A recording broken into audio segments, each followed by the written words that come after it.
पुन्हा एकदा आपण त्याच्यातनं जो एक मुद्दा आहे दादोजी कोंडदेवांचा पण, हो, तो मला पण तेच एकदा म्हणायचंय, की तो पण एक वाद तो पण होता, एक की हे वाद आहे यांचे की गुरु नव्हतेच. गुरु कोण म्हणतं गुरु होते काय?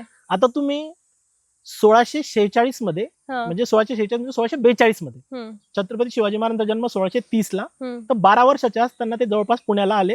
बरोबर. पाठवताना त्यांचे वडील हे शहाजीराजे होते. म्हणजे हं. तुम्ही जर चित्रपट कालचा पाहिला, हो. उत्कृष्ट पद्धतीने त्यांनी शहाजीराजांना पण प्रेझेंट केलेले राजा शिवाजी चित्रपटामध्ये. हं, शहाजीराजे हे प्रचंड ताकदीचे सेनापती होते. हं, ते ज्या वेळेला छत्रपती शिवाजी महाराजांचा जन्म होत होता, हं. त्यावेळेला शहाजीराजांनी निजामशाही ही स्वतः चालवली आहे आणि एकाच वेळेला आदिलशाही आणि मुघल या हं. दोघांशी ते लढलेले एकाच अच्छा. वेळेला. हं, हं. हा पराक्रम अशा पद्धतीने एकाच वेळेला दोन मोठ्या ताकदींशी लढण्याचा कारभार हा नंतर संभाजी महाराजांनी केलेला आहे. हं, शिवाजी महाराजांनी एका वेळेला एका व्यक्तीला पॉलिटिकली किंवा डिप्लोमॅटिकली शांत करून एका हं. वेळेला एका शत्रूला हँडल केलंय.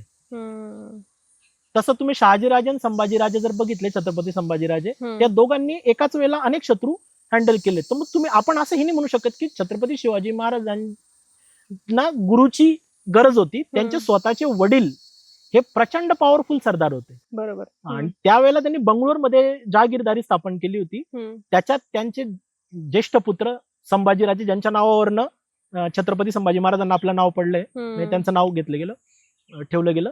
तर ते संभाजीराजांनी तिकडे एक्सपान्शन करायला सुरुवात केली, बरोबर. राज्यविस्तार करायला. हं, हं. शिवाजी महाराजांनी पुण्यामध्ये एक्सपान्शन करायला सुरुवात केली. तुम्ही जर तो पट्टा बघितला तर पुण्यापासून तर पूर्ण मावळ परिसरापासून तर मध्ये तुम्हाला वेल्लोर, जिंजी, मध्ये बंगळूर आहे, कर्नाटक पर्यंत, जिंजी पर्यंत तो पूर्ण परिसर असा येतो की ज्याच्यामध्ये आदिलशहाच्या खाली तो परिसर जिंकलेला आहे आणि आदिलशहाच्या वरती पण तो परिसर जिंकलेला आहे. नंतरच्या काळात पण शिवाजी महाराजांनी कुतुबशहाला जिंकत असताना खाली पण परिसर जिंकला, जेणेकरून उद्या उठून आपल्याला मुघलांशी लढताना आपल्याला तिघांना मिळून लढायचंय, आदिलशहा, कुतुबशाह आणि मराठेशाहीला. पण जर यांनी कच खाल्ली तर त्यांच्या खाली पण त्यांना धाक म्हणून आपल्याला उपलब्ध पाहिजे की आम्ही तुमच्या खाली आहोत आणि वरती पण आहोत. तर आपला विषय सुरू होता समर्थ रामदासांचा किंवा दादोजी कोंडदेवांचा. तर त्यांना ती गरज नव्हती. 1642 मध्ये त्यांना पाठवताना पुणे, सुपे, चाकण, इंदापूर या 12 मावळची जहागिरी आणि 36 मोकासाचा प्रदेश देऊन त्यांना पाठवताना शहाजीराजांनी त्यांना डबीर, वाक्यानवीस, सुरनीस, दादोजी कोंडदेव ऍज अ कारभारी म्हणून हे सगळे ऑफिसर सोबत पाठवले होते.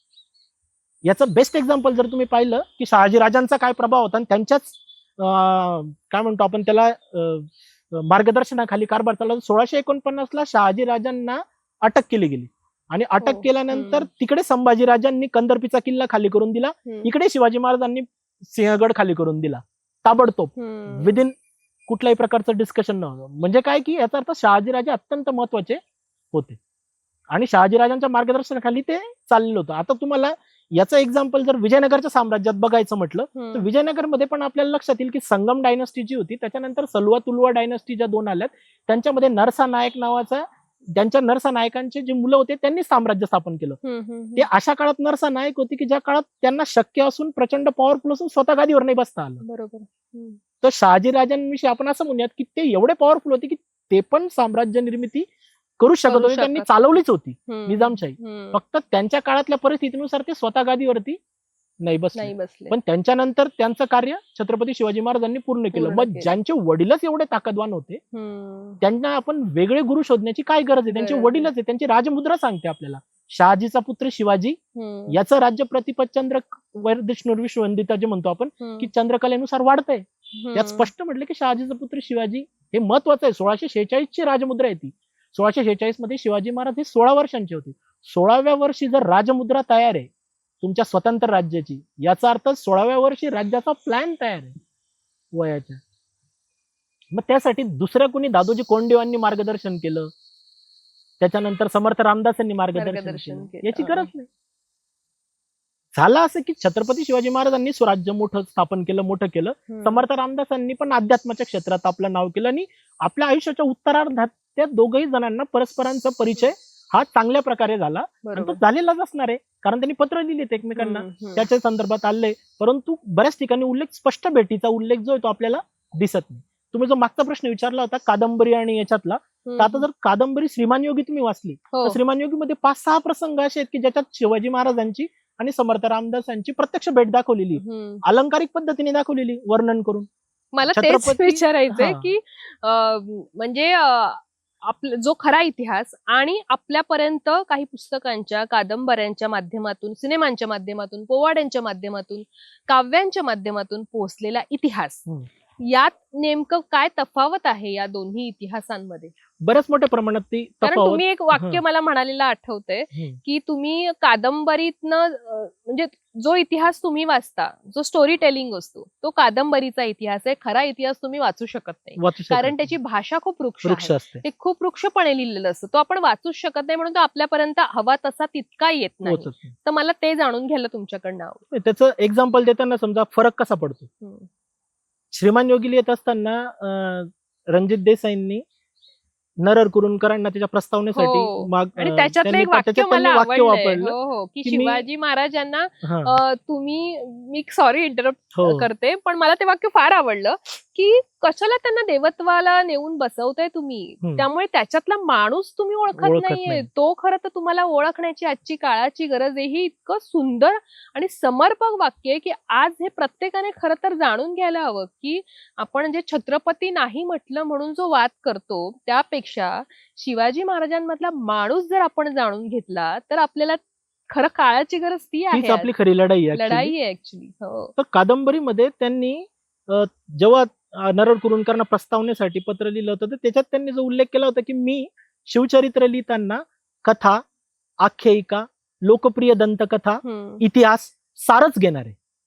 याचा अर्थ ते सारं घेणार असेल तर मग जर त्या कादंबरीमध्ये जर लोकप्रिय दंतकथा, हम्म. आख्यायिका ह्या पण जर ऍड झाल्यात, तर मग ह्या ऍड झाल्यानंतर मग त्यांना मिळालेली तलवार ती भवानी तलवार बनते. मग भवानी तलवार, तिचं नाव आधी भवानी तलवार बनतं. हम्म. पुढचा कडक प्रकार म्हणजे भवानी देवीने रात्री दृष्टांत देऊन दृष्टांत त्यांना स्वतः देऊन. दिली. त्याचा पुढचा प्रकार की ह्या तलवारीने तुम्ही दुष्टांचा संहार करा हा. असा आदेश दिला. मग हे प्रकार हळूहळू वाढ. मग त्याच्यामुळे काय होतं की कादंबरीतनं आणि ऍक्च्युअल इतिहासामध्ये मोठ्या प्रमाणात फरक पडतो. त्यामुळे कादंबरीकाराला हे भान असलं पाहिजे की आपण त्याच्यातला जो काही तफावत आहे ती कमीत कमी असावी.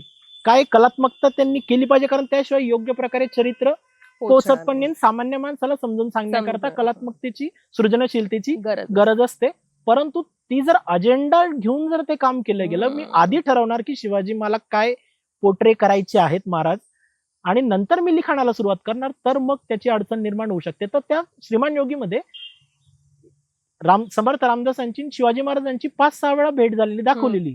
इव्हन नुसती नाही दाखवलेली की ज्या वेळेला छत्रपती संभाजी महाराज हे युवराज असताना दिलेर खानाकडे ते त्यांना सामील झाले, याच्याविषयी पण आपल्याकडे ते का झाले याच्याविषयी आपल्याकडे ऑफिशियल जास्ती माहिती नाहीये. पुन्हा त्याच्याविषयी थेरीज आहेत. पण त्यावेळेला तुम्ही असं बघू शकता की औरंगजेबाचा शहजादा अकबर सुद्धा राजपुतांकडे जाऊन मिळाला होता. म्हणजे युवराज जे काही असतात ते थोडं राजपदावरती असल्यानंतर बऱ्याचदा इतिहासामध्ये असं दिसतं की आपल्याला ते अशा पद्धतीचं वर्तन आपल्याला दिसतं.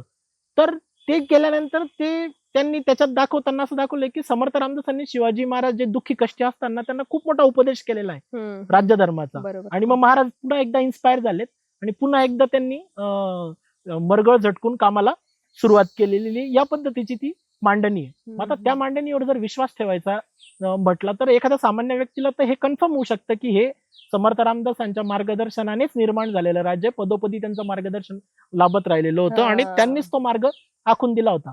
पण मग इतिहासामध्ये पाहताना आपल्याला तसा आपल्याला उद्देश सापडत नाही. इव्हन नरहर कुरुंदकरांनी त्या प्रस्तावनेमध्ये म्हणताना एक दाखला पण दिला होता की काही नंतरच्या काळातल्या रामदासी बखरी, ज्याला आपण बखर म्हणतो, तर त्या इतक्या अलंकारिक असतात, तर त्यात पण त्या काही समकालीन असल्या तर ठीक पण आहे थोड्या, तर नंतरच्या काळामधल्या त्याच्यामध्ये अत्यंत काय म्हणतो आपण त्याला अनैतिहासिक बाबी या अलंकारिक पद्धतीने सांगितल्या. तर त्याच्यात पण एक स्टोरी अशी की समर्थ रामदासांनी शिवाजी महाराजांची एकदा परीक्षा पाळण्यासाठी त्यांना आपली एक स्त्री शृंगारून पाठवायला सांगितली आणि महाराज पण एवढे स्वामी भक्त की त्यांनी पण एक आपली स्त्री शृंगारून पाठवली. मग महाराज समर्थ रामदासांनी त्यांच्या भक्तीने खुश होऊन तिला पुन्हा एकदा मानाने परत पाठवणी केली. आता ही अशी कहाणी सांगणारा तर एक मूर्ख, विश्वास ठेवणारे त्याच्यापेक्षा शतपट मूर्ख, असं नरहर कुरुंदकरांनी त्याच्यामध्ये मेन्शन केले. याच्यामुळे आपण जे राज ठाकरे साहेबांनी सांगितलं की आपण एका प्रचंड शूर व्यक्तीच्या शौर्याला कमतरता आणतो आणि एका प्रचंड विद्वान व्यक्तीच्या विद्वत्तेला पण कमतरता आणतो. मला एक आणखीन जाणून घ्यायचंय, म्हणजे आपण महाराजांना श्रीमंत योगी म्हणतो. आता श्रीमंत आणि योगी हे दोन्ही शब्द वेगवेगळे आहेत, वेगवेगळा अर्थ आहे त्यांचा, विरोधाभासी शब्द आहेत. आणि योगी या शब्दाचा एक अर्थ असाही होतो की स्पिरिच्युअल, अध्यात्माशी जोडला जातो. महाराजांचं अध्यात्माशी एकंदरीत किती कनेक्शन होतं याबद्दल काही लिहिलं गेलंय का कुठे? ऍक्च्युली श्रीमंत योगी हा कारण शब्द आता तुम्ही भवानी मातेचा एक दृष्टांताचा उल्लेख केलात आणि एकंदरीत